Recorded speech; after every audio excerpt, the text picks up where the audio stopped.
सानेहा बल्दिया factory case में अहम पेशरफ्त हुई है। सिंध हाई कोर्ट ने मुल्जिमान की सजा के खिलाफ अपीलों पर फैसला सुनाने के लिए 11 सितंबर की तारीख मुकर्रर कर दी है। फैक्ट्री में आग लगाए जाने का वाकया भी 11 सितंबर को ही पेश आया था। इस हवाले से मजीद तफसीलात हासिल करेंगे डॉन न्यूज़ के नुमाइंदे शफी बलोच से।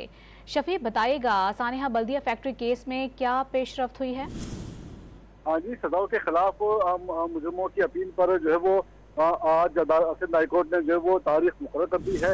इससे कबल अदालत तरफेन के दलाल सुनने के बाद और ट्रायल कोर्ट के जजमेंट का जायजा लेने के बाद अदालत ने जो है वो फैसला महफूज किया था और अदालत ने जो है वो 11 सितंबर की तारीख मुकर्रर की है, जो कि इन अपीलों पर जो है वो इस पर फैसला सुनाए जाने का इम्कान है। गुज़श्ता हफ्ते जो है वो फरीकैन के दलाल मुकम्मल होने के बाद सिंध हाई कोर्ट के 2 रुकनी बेंच ने जो है फैसला महफूज किया था।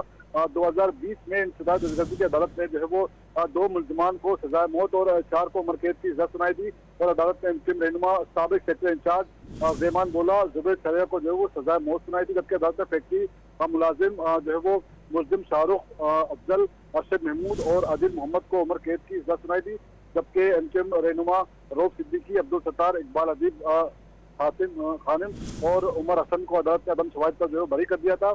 11 सितंबर 2012 में जो है वो अली इंटरप्राइजेज बल्दिया टाउन में जो है वो फैक्ट्री में आतिशबाजी से तकरीबन 260 के करीब जो है वो अफराद जो है वो इसमें जलकर जाम भाग हो गए थे और 300 से ज्यादा अफराद जो है वो जख्मी हो गए थे। जी, 11 सितंबर को फैसला सुनाया जाएगा। शफी बलोच अपडेट कर रहे थे आप, बहुत शुक्रिया आपका।